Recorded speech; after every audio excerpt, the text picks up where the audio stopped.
الشيطان الرجيم. بسم الله الرحمن الرحيم. والتين والزيتون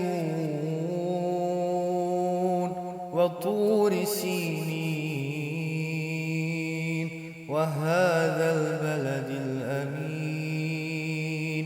لقد خلقنا الإنسان في أحسن تقويم ثم رددناه أسفل سافلين إلا الذين آمنوا وعملوا الصالحات فلهم أجر غير ممنون.